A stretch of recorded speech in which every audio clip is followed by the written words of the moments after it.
Hi, a very good morning. This is Dr. Harish, MD General Physician, KPHB, Road number 4, Treatment Range Hospital. ఇవాళ మనం మాట్లాడుకునేది HMPV virus గురించి. HMPV virus అంటే ఏంటి?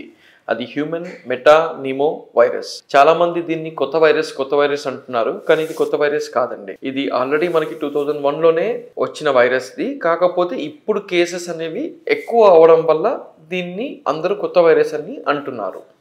So యూజువల్గా ఈ వైరస్ అనేది ఎలా స్ప్రెడ్ అవుతుంది అంటే మనకి ఎయిర్ డ్రాప్లెట్స్ అంటే ఎవరైనా దగ్గిన తుమ్మిన అంటే ఎవరైనా పేషెంట్కి హెచ్ఎంపి వైరస్ ఇన్ఫెక్షన్ ఉండి ఆ పేషెంట్స్ దగ్గిన తుమ్మిన ఎయిర్ డ్రాప్లెట్స్ వల్ల స్ప్రెడ్ అవుతుందండి. అండ్ యూజువల్గా ఏంటంటే ఇది ఒకవేళ వచ్చినప్పుడు వీటి యొక్క లక్షణాలు ఏముంటాయి పేషెంట్లో అంటే ఇది సేమ్ నార్మల్ వైరల్ ఫ్లూ లాగానే common cold, cough, running nose, fever, body pains, headache ఇటువంటి సిమ్టమ్సే ఉంటాయి, నార్మల్ సిమ్టమ్సే.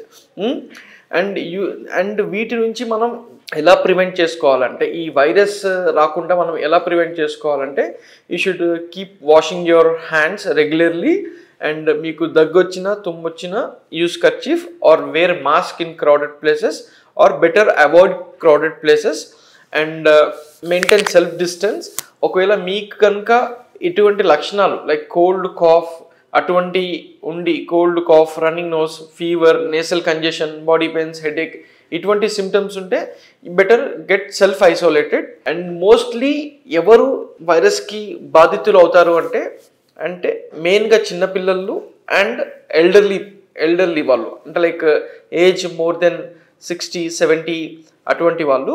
అండ్ ఎక్కువ ఇమ్యూనో కాంప్రమైజ్డ్ కండిషన్ ఉన్న వాళ్ళు అంటే ఎవరికైతే ఇమ్యూనిటీ పవర్ తక్కువ ఉంటుంది అంటే యూజువల్గా మనకి డయాబెటీస్ పేషెంట్స్కి ఇమ్యూనిటీ పవర్ తక్కువ ఉంటుంది అండ్ కొన్ని ఆటో ఇమ్యూన్ డిసీజెస్ ఉంటాయి అండ్ ఆల్సో కొన్ని డిసీజెస్ లైక్ హెచ్ఐవి అటువంటి వాళ్ళలో ఎక్కువ మనకి ఈ వైరస్ వ్యాపిస్తున్నట్టు తెలుస్తుంది. అండ్ ఇంకా బ్రాంకియల్ ఆస్తమా, సిఓపిడి అంటాం. సిఓపిడి అంటే చాలా మందికి ఏంటంటే ఎక్కువ స్మోక్ చేయడం వల్ల కొన్ని లంగ్ డిసీజెస్ వస్తాయి అండ్ అటువంటి వాళ్ళు కూడా దీనికి బాధితులు అవుతున్నారు. సో అటువంటి వాళ్ళు బెటర్ చాలా జాగ్రత్తలు పాటించాలి and better take proper hydration మీకు ఇటువంటి లక్షణాలు ఉంటే కనుక. అండ్ మంచి nutrition diet, balance diet and exercise ఇటువంటి చేసుకొని మీరు మీ ఇమ్యూనిటీ పవర్ని పెంచుకోవచ్చు.